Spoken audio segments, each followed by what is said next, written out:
Hey guys, it's Callie.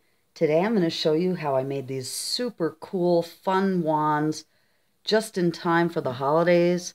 Whether you celebrate Halloween or Samhain, I think this is a great craft that you can do with your kids or for yourself just for fun. These are definitely novelty wands and not used for real magic, but they're a blast, and I had a lot of fun creating these with some super simple items I had just laying around the house, and I think you'll enjoy these as much as I did. So if this looks interesting to you and you want to check out how I made them, stick around and I'll show you how I did it. Okay guys, I'm going to show you what we're going to be using today. First of all, you're going to need some wooden chopsticks. I always grab extra whenever we get Chinese food, so I usually have some laying around the house. You're definitely going to need your glue gun with plenty of glue. And please be careful, you guys, and do not burn your fingers because it hurts. We're going to be using some assorted marbles.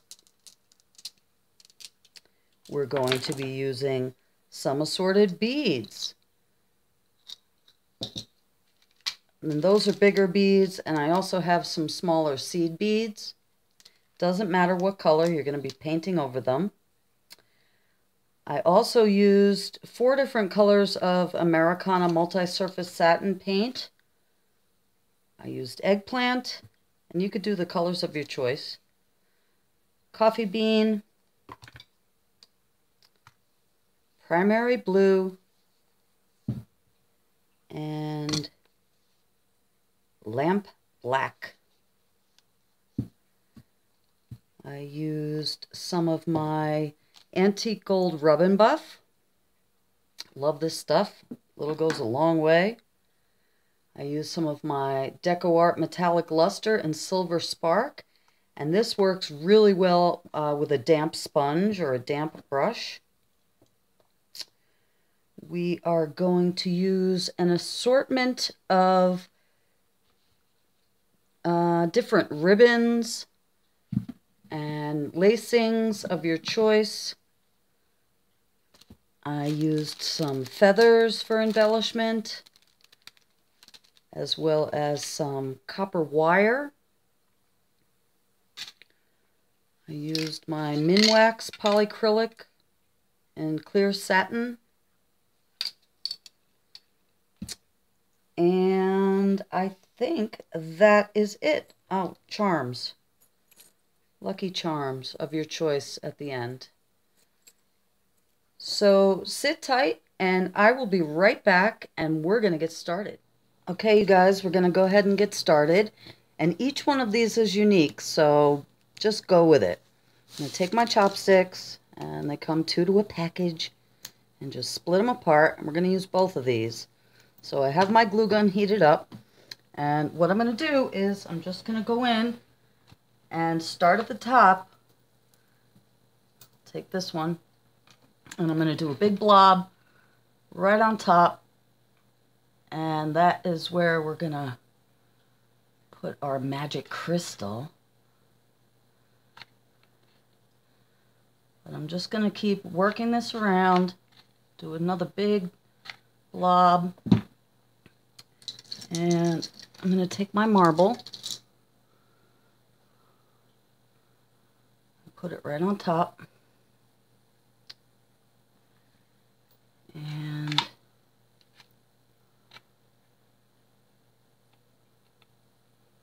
just going to continue to go around. And you guys, please be careful because you can absolutely burn the heck out of your fingers. You know, don't let kids do this unsupervised. Okay, so I have a pretty good amount here, guys. And again, don't worry if it falls off or anything like that. I have a non-stick mat. So I'm just turning the stick, and I'm going to put this here, and I'm just going to drag it around. I'm twisting and holding the other stick steady against it, and it just gives us this cool spiral pattern. You don't have to do this. You could do it however you'd like. I just think this gives a really cool effect. And it's at this stage you want to let it cool a little bit, but You can start to add crystals or beads, whatever you want. I have an assortment of different beads. You can use Indian seed beads, anything you want. I have some crystals here, just different amethyst and some clear quartz. And I'm just going to randomly put them in the hot glue. Again, be careful, don't burn yourself. You can do this decorating however you'd like. We're going to be painting over this after we have it embellished and finished with the glue. So I just like how everyone is unique, and you can really have a lot of fun with these. So you get the idea, and I'm going to continue with more glue down the end of the wand. Let's see here. And I'm going to leave just this bottom down here just plain. But you can embellish it however you'd like. So again, you can see I'm just squirting the glue on. And then taking the other chopstick, I'm going to turn this one, and I'm going to hold the other one tight against it. Well, I'm kind of pulling it down at the same time. I hope that's making sense to you guys. And then, you know, when you're done, this chopstick can become your next wand topping. You already have the top kind of done. So we're just going to continue all the way to the bottom. And then I'm going to set these to dry. Whoop. And don't worry about that. Again, I have a non-stick craft mat here, so I could just pull these up. Now it's getting to the bottom. I'm having a little harder of a time holding it. You can wait until the top is dry, and whoop, flip it around and get it from the other side.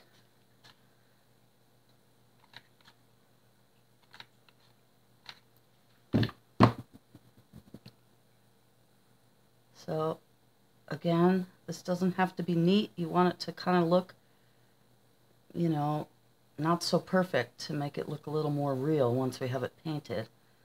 So here's this guy. I'm going to set him to dry. And it's also at this stage where, you know, before it's really dry, you can kind of mold it if you need to or want to, you know, play with it a little bit, almost like clay. Before it dries fully. But again, I can't caution you enough to really, really be careful, because you can really, really hurt your fingers. So I'm going to set this to dry, and I'll be back when we're ready to paint. See you in a minute. Okay, you guys, I'm back, and I made 5 of these. I could have kept going, but I just did a combination of, you know, just plain, and this is the one that I showed you with the crystals. Here's a combination of just glass beads I had laying around and the seed beads. And here I experimented a little bit with some seed beads just kind of running down the length of the wand. This one I did with a different top, just a blue bead top, and I already put a coat of brown acrylic paint on it. I'm using Americana multi-surface satin. I'm choosing to do coffee bean. I kind of want them to look like real wood, if you will, but I may use some of this eggplant, because you know I'm a purple girl, maybe with the amethyst. Might want to keep with the purple theme with that one. So regardless, I'm going to do 1 coat of, you know, whatever color acrylic paint over the top, and when that's dry, I'll see you back here, because the next step is we're going to kind of antique it and age it with some black paint. So the first step is just lay down a coat of color, and I'll see you back here when all of that's dry. Okay guys, I'm back, and I actually wound up doing 2 coats of paint over everything. I used the coffee bean, Americana multi-surface satin. I did use the eggplant, you knew I would. And I also use this primary blue, just straight up Americana acrylic paint. And I kind of like this one the best. So that just goes to show you, pay attention to that little voice inside your head telling you what to do, because 9 times out of 10, it's a good idea. So I did do 2 coats, and I have to say that I had to go over the gemstones as well as the marbles, just with a little bit of nail polish remover on a Q-tip. And it comes right off, but just because obviously I want those to shine through, so that's an easy way to just clean up after you're done. So the next thing that I'm going to do is I'm going to take some of this ebony black Americana and I'm going to water it down just a little bit in a palette dish, and I'm going to give everything a quick light cover all the way around. And then before it has any chance to dry, I'm going to take a damp paper towel, you can use a baby wipe, and I'm going to just kind of blot it off. So I want the black to remain in all the nooks and crannies and show up all the detail that we have going on. So that's the next step. We're going to, again, just water down some black acrylic paint, brush it on, and then pat it right off, you know, kind of blot it all the way down the wand. And then when that's dry, I'll see you back here, and then we're going to embellish. See you in a minute. Okay, you guys, I thought I'd just jump back on and show you before I paint the black, because it's pretty easy. So we're just going to take this Americana, like I said, and I put it in the palette dish. I used my little spray bottle, gave it a little bit of a spray. I have some damp paper towels here. And I'll just take this one. I'm going to hold it at the end. And I'm telling you, this could not be simpler. We're going to paint it from the top down. And again, if you get paint on the crystals or any of the embellishments, just use some nail polish remover on a Q-tip. Comes right off.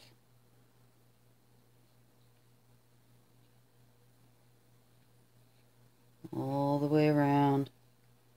All the nooks and crannies, because that's what you're doing. You're just accenting all the detail and aging it at the same time. So you have that on there. Now obviously I do not want this to dry all the way. So now that I have it, I'm just going to come in with my paper towel and kind of just blot down it. Just like that. And I think you can see, I'll get it in the light here. And if you're not happy and you want more, you could do it again or let it even dry a little more. But that's good enough for me, because if you look really close, it's definitely in the details. But so that's it. I'm going to do this on the rest of these, and then I will see you back here in just a second. Okay, guys, the black paint is now dry. And for this next step, I'm just going to show you how I'm going to accent some of this texture that we put on here. I have some Rub and Buff in antique gold, as well as some Deco Art metallic luster in silver spark. And I'm just going to show you as an example how I'm going to use this. I like to use my fingertip, and I also have a clean rag for the buffing. So we're just going to take a little on the end of my finger, and a little goes a long way, you guys. Use this stuff very sparingly. If you haven't ever used it, try it out on a small spot before you do. I'll just take this one, and I'm just going to randomly kind of brush it over some of the areas that we did all around. Go in with a little more. I always err on the side of caution and take less. You can always add more. It's a lot harder to take it away once you get it on there.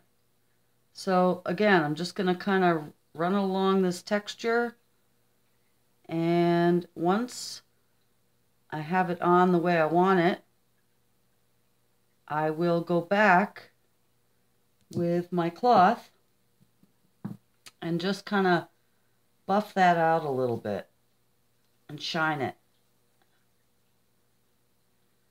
So I'm going to do this all with all the other wands. You can really kind of see, I think you can. I apologize for this lighting. How that really brings out some of that texture. So I'm going to go ahead and do the same thing to all of the wands. And then our next step is we're going to be embellishing. And that's where you can really let your imagination go wild. So I'll see you back here as soon as everything's rub and buffed. Okay, guys, I'm done with the rub and buff. I did a combination. Some of them have gold, like these guys. And some have silver. I really like the way it turned out. And the next step that we're going to do is I'm going to use some of my Minwax Polycrylic Protective Finish, clear satin, and just give these guys a quick coat. And when that is dry, next comes the fun part. And I'm going to leave it to your imagination, you guys. I'm not even sure what I'm going to do with these, but if you want, you could put glitter on them. You can add ribbons on the end. You could add beads or charms.